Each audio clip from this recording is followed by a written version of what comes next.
Pak Irjen, ini kan sebentar lagi sidang gugatan hak asuh anak ini Kamis ya, sidang gugatan hak asuh anak memasuki mediasi lah.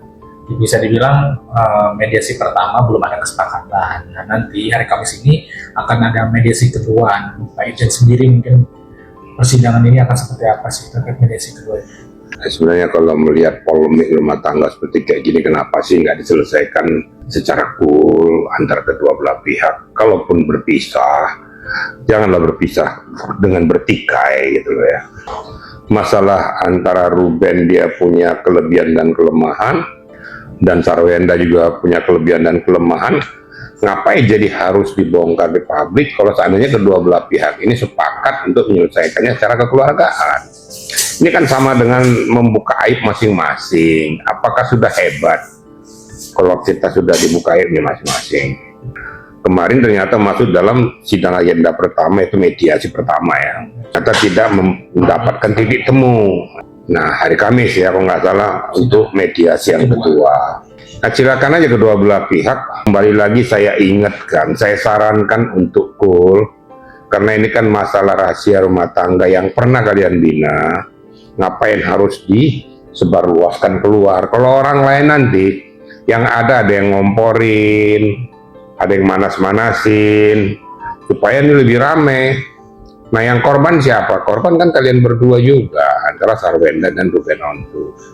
Nah, menurut hemat saya sebelum masuk ke dalam mediasi yang kedua hari Kamis, ada baiknya Anda selesaikan secara kekeluargaan. Menurut hemat saya seperti itu ya. Tapi kan ini sebelum mediasi kedua nanti ya, ini kan ramai dari pihak Sarwenda membuka menuding salah satunya Ruben selingkuh. Nah, terus ramai netizen juga ada menuding Ruben ada penyakit 3 huruf. Nah, dari Ruben sendiri mengklarifikasi semuanya, mengkonfirm dari pernyataan netizen dan bahkan dari Sarwenda ini. Menurut Pak Irjen, buka-bukaan ini gimana sih, mungkin dari Ruben sudah buka suara dan bahkan membuka tentang Sarwenda itu seperti apa? Ya itu yang saya sampaikan tadi kan.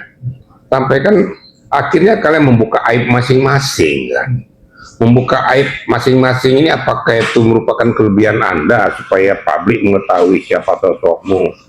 Kalau andainya sosokmu itu adalah sosok yang positif, itu just oke aja. Tapi ini kan membuka aib yang negatif. Ada yang selingkuh lah, ada yang inilah seperti Sarwenda yang jelas ada pihak ketiga lah, yang ada yang ngomporin lah. Nah, ini kan masing-masing kan menjadi ajang pertempuran yang tidak baik. Ingat bahwa para netizen ataupun kelompok masing-masing itu ada yang suka dan ada yang tidak suka. Ini saya katakan ada yang mengkompori, ada yang membuat semakin membuming dan lain sebagainya. Nah, udahlah. Nanti lama-lama sendal jepit hilang juga kalian bongkar-bongkar semuanya. Terus untungnya apa bagi kalian berdua? Berkali-kali saya katakan sebelum ini masuk ke agenda pembuktian, ya, saya rasa lebih baik kalian selesaikan secara kekeluargaan. Pada saat mediasi itu, oke lah, mediasi pertama tidak mendapatkan titik temu. Mediasi kedua, ya sudah.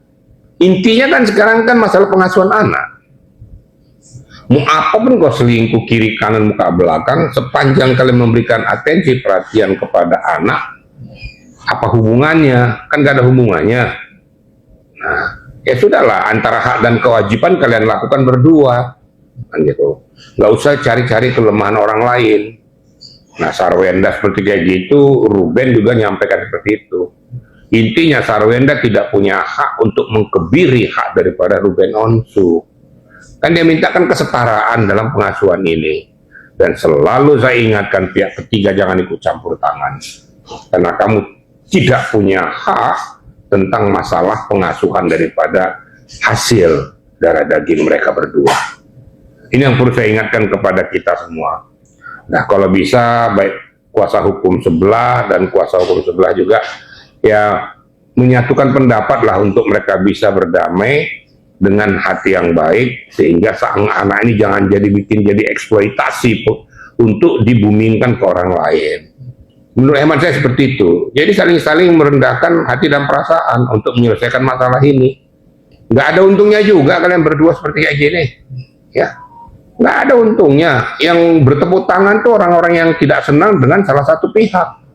Mungkin tidak senang juga dengan Sarwenda, maupun yang tidak senang dengan Ruben Onsu. Itu yang perlu saya sampaikan kepada rekan-rekan media dan masyarakat, supaya jernih berpikir untuk menyelesaikan pokok masalah ini dengan arif dan bijaksana. Sekali lagi saya ingatkan, yang tidak ada kepentingan di luar ini nggak usah ikut ngompor-ngompori, dan bahkan ikut campur merasa punya lebih hak daripada yang punya hak. Gitu. Nah, kalau seandainya juga masih juga bertahan berkeras, Sarwenda tidak memberikan hak pengasuhan kepada si anaknya ini, hasil darah mereka ini, Ruben bisa menuntut baik secara perdata maupun pidana. Pihak ketiga yang campur tangan, pidanakan saja. Kamu menghalang-halangi hak saya untuk bertemu dengan anak darah daging saya. Itu kira-kira ya. Tapi soal buka-bukaan ini di medsos semakin panas nih, nantinya bakal di persidangan berpengaruh gak sih padanya? Kalau untuk pengasuhan anak nggak ada hubungannya. Pengasuhan tetap hak asuh, kan ada undang-undang perkawinan dan ada undang-undang perlindungan anak yang menggawangi masalah ini. Mau kau mau selingkuh 1000 kali di sana, mau di sini 1000 kali, tapi untuk substansi pokok permasalahan pengasuhan anak nggak ada hubungannya.